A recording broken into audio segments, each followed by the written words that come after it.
I never expected her to remember my name, let alone everything else.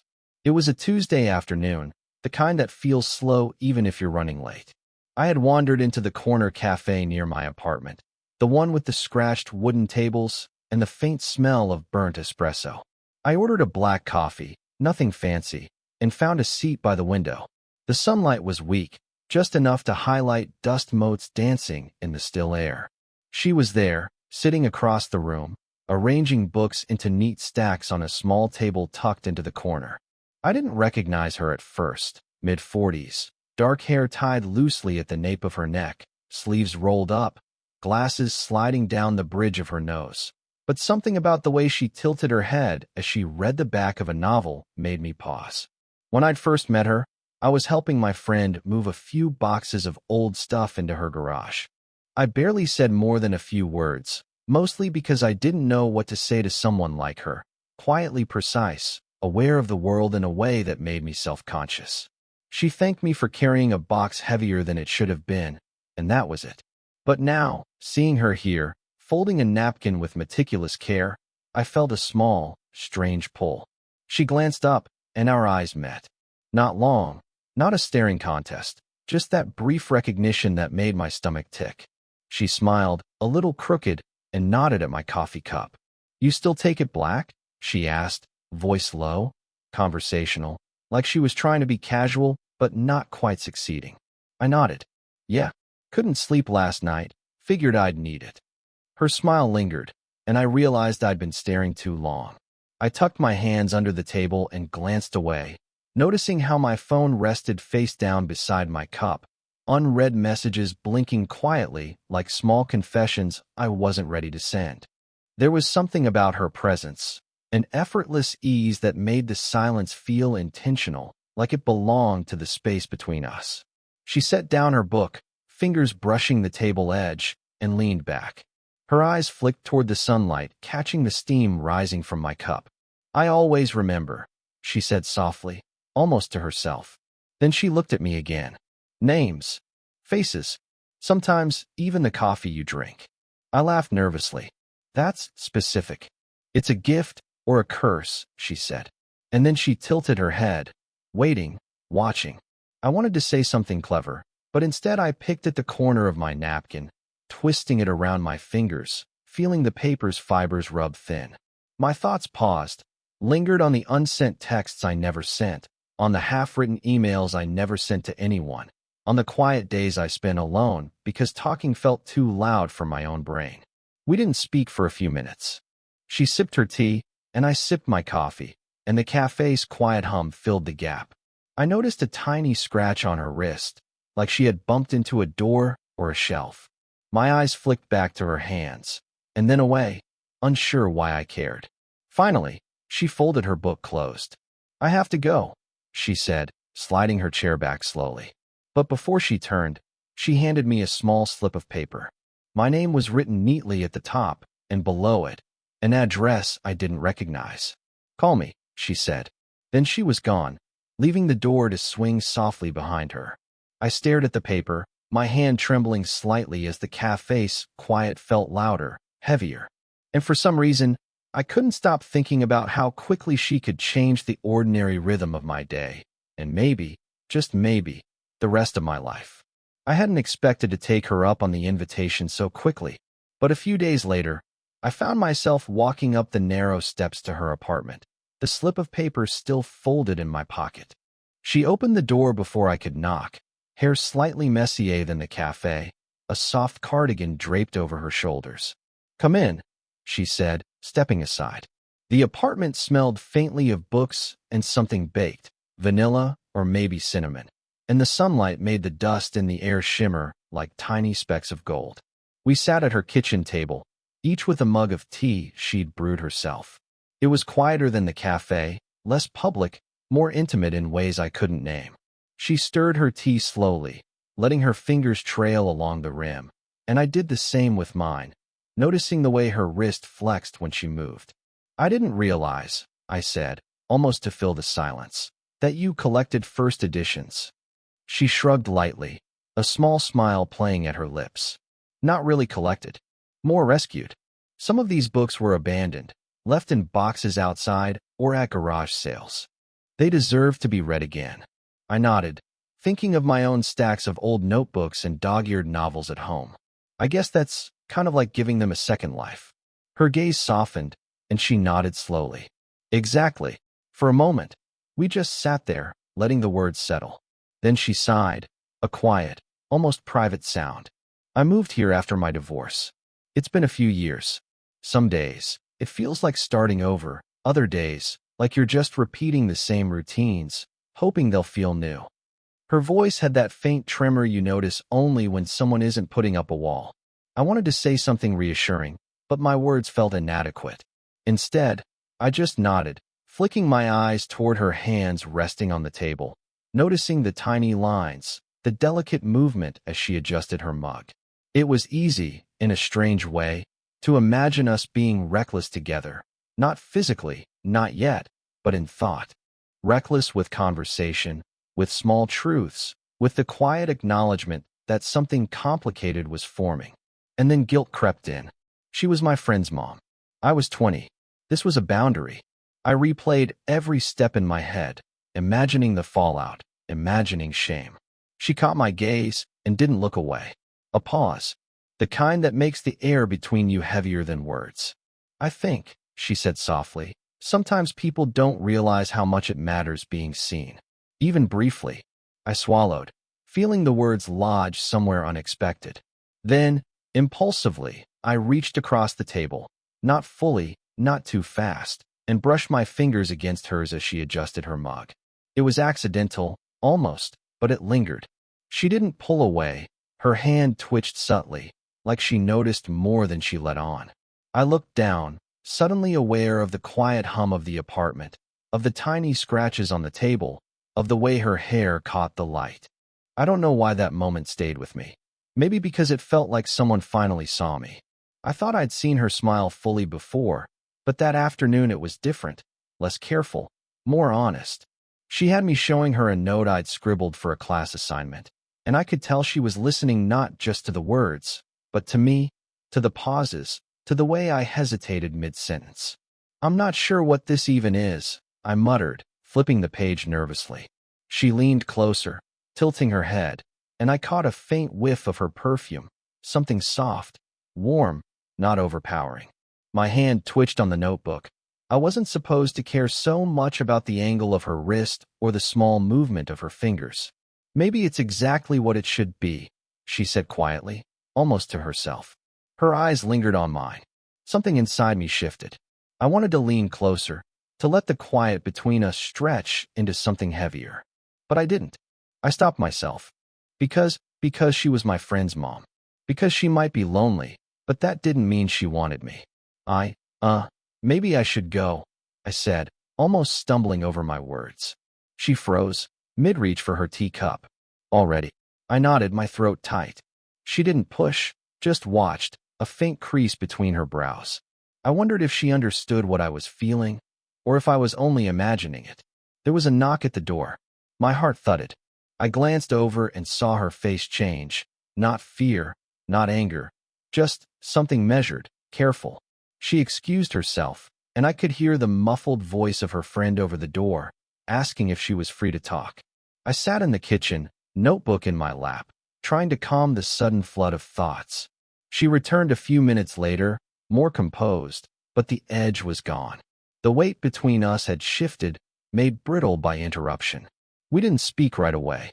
She poured herself more tea, her movements deliberate, precise.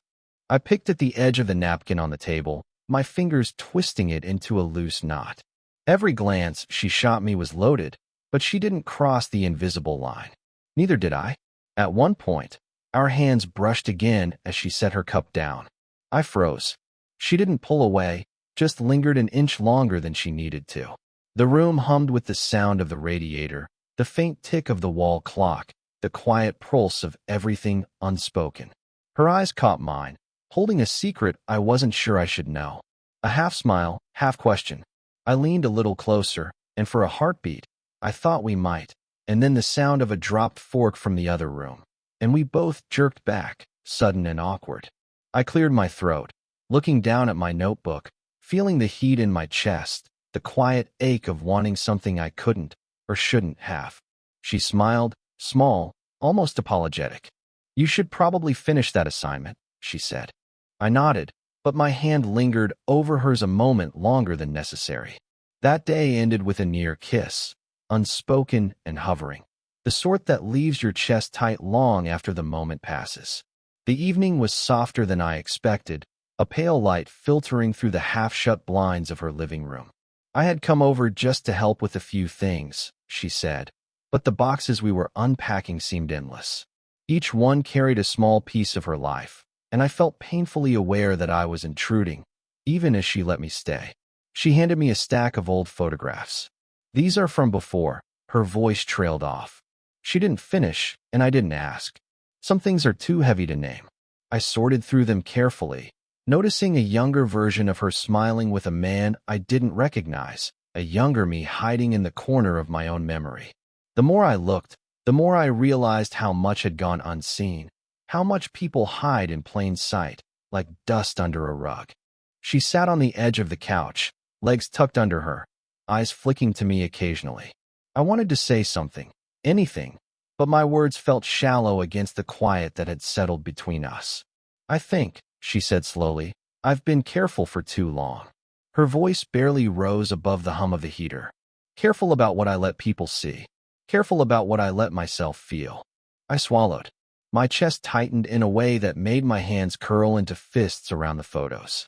I wanted to tell her that she didn't need to be careful with me, that I saw, that I had been waiting to see. Instead, I said nothing. She shifted slightly, the light catching her hair, the way it fell around her face like a curtain. "You're younger than I thought when I first met you," she said, almost a whisper. I didn't know what to do with that. Still don't, maybe. Her words weren't a confession, not exactly. But they were a door cracked open, and I wanted to step through, to tell her I didn't care about the difference. I wanted to say I had already crossed some line I didn't know I could. Then she laughed softly, and it was almost a defense, a shield. "It's stupid," she said. "I'm probably imagining things." Or, she stopped, biting the inside of her cheek, and I realized she hadn't finished because she couldn't. I moved slightly closer, but the air between us stiffened. I could feel it in the tilt of her shoulders, in the pause before she picked up another photograph. "I shouldn't," she said quietly, almost to herself, "let myself care." My hand hovered near hers, the urge to reach out painfully present. But I stayed still, caught between wanting to cross the line and knowing the consequences. We didn't speak for a long moment. The heater ticked. The city hummed outside. I traced the rim of the photo in my hand, watching her, listening to her breathing, waiting for some signal that she wanted me to step closer, or for her to stop me before I did. Finally, she looked up at me, eyes full of something she wouldn't name. And I thought, maybe, just maybe, I could ask her, but the words got stuck in my throat. "Would you?" And that was it. The question hung between us, unfinished, trembling, like everything about that room and that evening. She stopped answering my texts. Not immediately, not with anger or words. I noticed it in small ways first. The coffee shop where she usually lingered, now empty when I arrived. The books I'd brought for her, left unopened on her table. The faint smile that had once flickered when she saw me, replaced by a distant, polite nod. I tried calling once, then twice. The phone rang, and I imagined her picking it up, imagining some excuse. Busy, tired, careful. But no voice came, and I felt paused. It wasn't anger. It wasn't heartbreak. Just this hollow gap where something had been, where we'd been. A sentence left unfinished. A few days later, I walked past her apartment, thinking I might see her on the balcony, sipping tea like before. The blinds were drawn. Nothing moved. Nothing. I wanted to knock, to say something.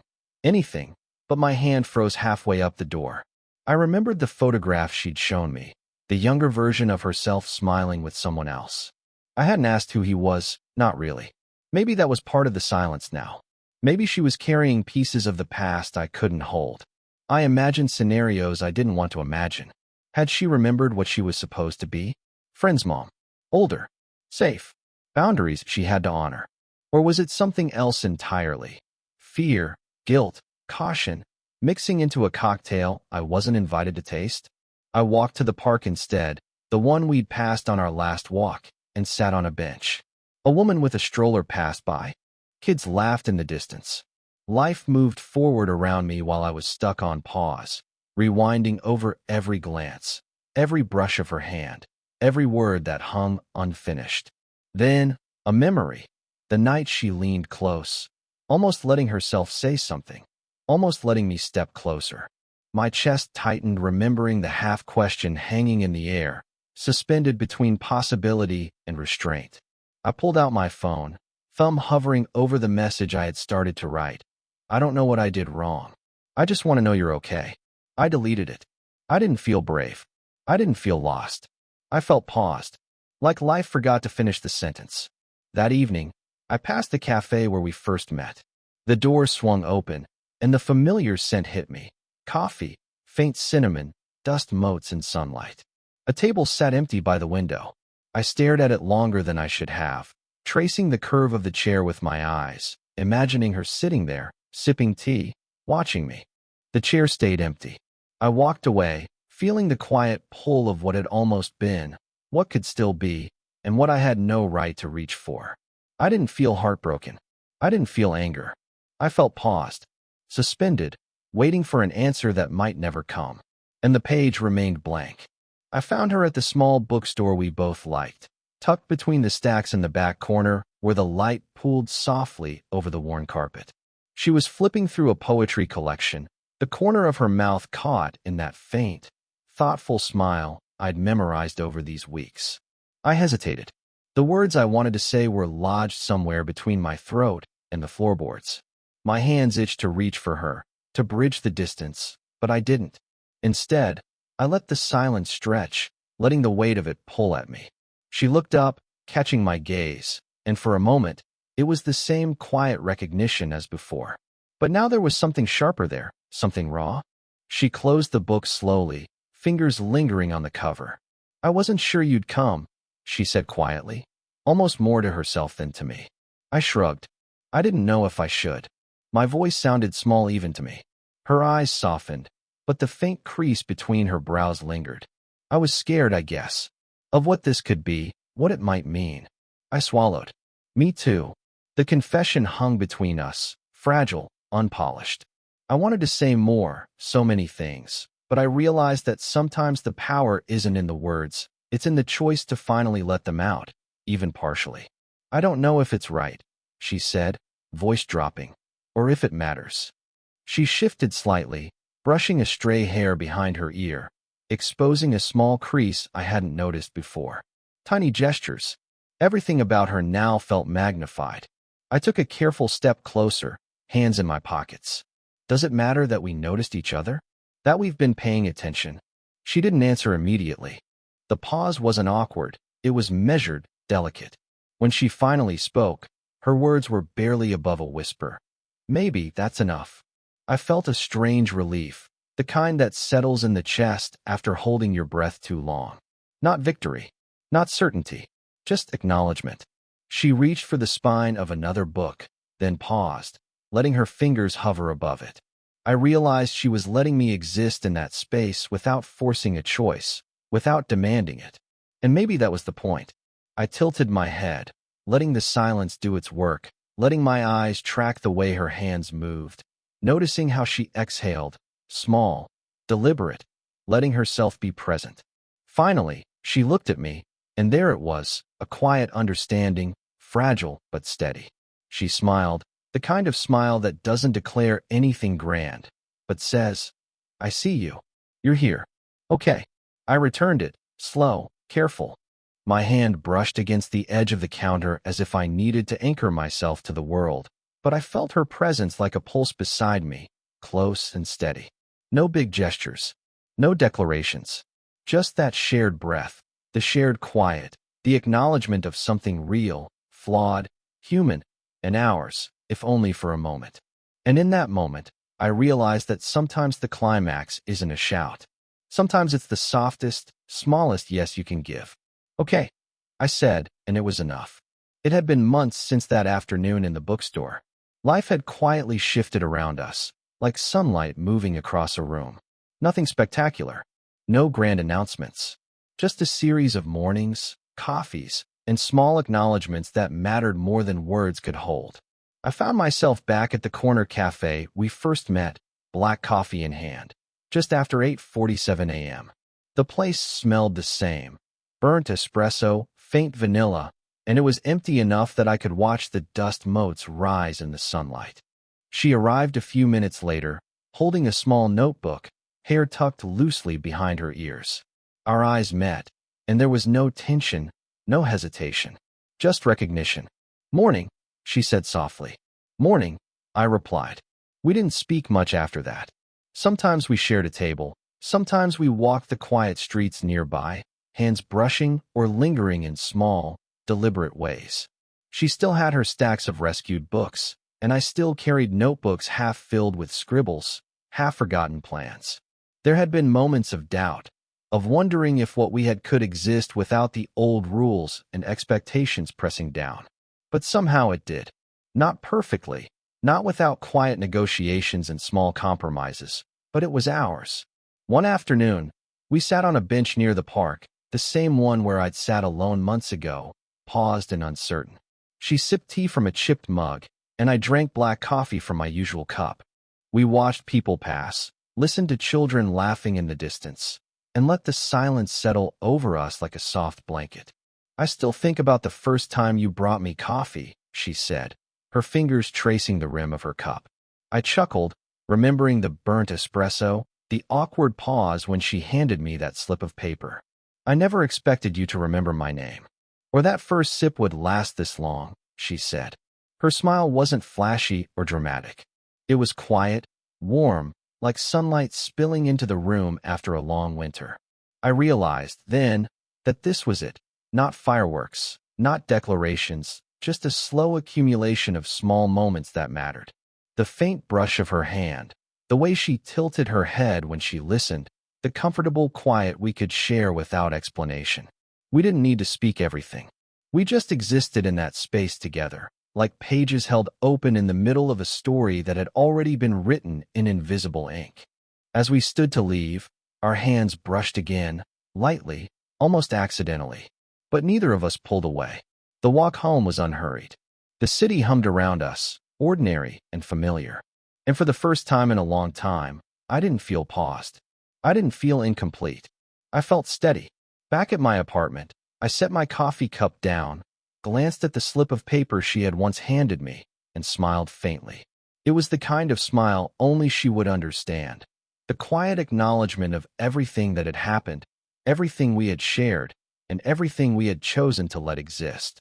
Life was still imperfect, but it was ours. And in that small, ordinary moment, I realized that sometimes love isn't a declaration. Sometimes it's just a shared cup of coffee at 8:47 a.m., a brush of fingers, and the comfort of knowing someone finally sees you.